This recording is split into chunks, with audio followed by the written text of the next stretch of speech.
नमस्कार बंधुरा मौয়ের साथे रान्नाबान्नाते सबाइके स्वागत। आशा करी सकले भालो आछेन। आज के शेयर करब सजने डाटा शिम आलू और बड़ी दिए पातला माछेर झोल। हालका हालका गरमও पड़ते शुरू करेছে। अनेकेई बेशी मशलादार खाबार पछंद करछेन ना। दुपुरे गरम भात दिए एकबार आमार मतो करे एइभाবে पातला माछेर झोल बानाते पारेन। पेट ठांडा हबे আর তার সাথে এই হালকা গরমে খেতেও বেশ ভালো লাগবে। এখানে আমি 4 পিস মাছ নিয়েছি।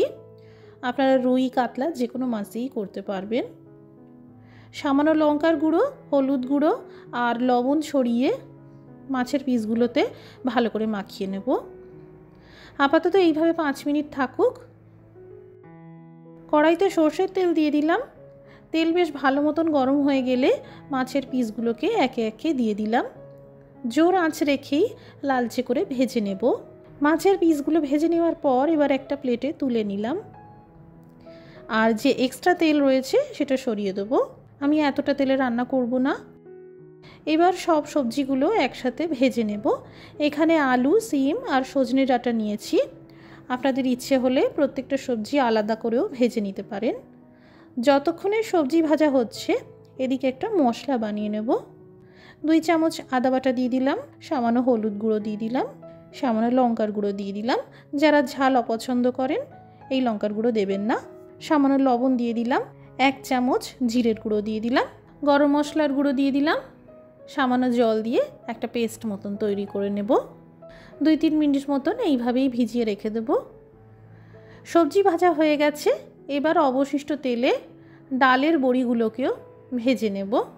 ডালের বড়িগুলো ভাজার পর তেল একদমই নেই, তাই আবার করে তেল দিয়ে দিলাম কালো জিরে ফোড়ন, দারচিনির স্টিক, লবঙ্গ 2টো, ফাটানো এলাচ 2টো, সেই সাথে এই মশলার পেস্ট।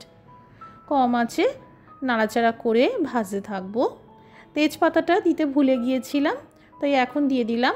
আপনারা এই তেজপাতা তেলে ডাইরেক্ট ফোড়নের সাথেই ভেজে নেবেন। ডুমো করে কেটে রাখা টমেটোর পিসগুলো দিয়ে দিলাম। সেই সাথে লঙ্কার গুঁড়ো, সামান্য হলুদ গুঁড়ো আর সামান্য করে লবণ দিয়ে ভাজতে থাকব। এখানে টমেটো স্ম্যাশ করার দরকার নেই, জাস্ট নরম করে নিতে হবে। এবার ভাজা সবজিগুলো দিয়ে ভালো করে মশলার সাথে মিশিয়ে নেব।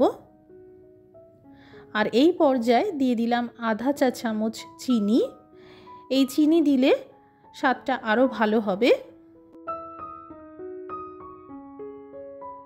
এই রান্নার ঝোল খুব পাতলা হয়, তাই জলের পরিমাণটাও বেশি থাকে। আমি টোটাল 2 গ্লাস মতন গরম জল দিয়ে দিলাম, কারণ বড়ি আছে আর সবজি সিদ্ধ করার আছে, তাই ভালো মতন জল দিতে হবে। স্বাদ মতো লবণটা অ্যাডজাস্ট করে নিলাম। ভাজা বড়িগুলোও দিয়ে দিলাম। এবার কম আছে সবজি সিদ্ধ হওয়া পর্যন্ত রান্না করে নেব। সবজি সিদ্ধ হয়ে গেছে। এবার ভাজা মাছের পিসগুলো দিয়ে একটু এইভাবে ঝোলের মধ্যে সেট করে দিলাম। আবারও 3-4 মিনিট মতন ঢেকে রান্না করব। এই দেখুন বন্ধুরা, ডাঁটা সিম বড়ি দিয়ে মাছের পাতলা ঝোল একদম তৈরি।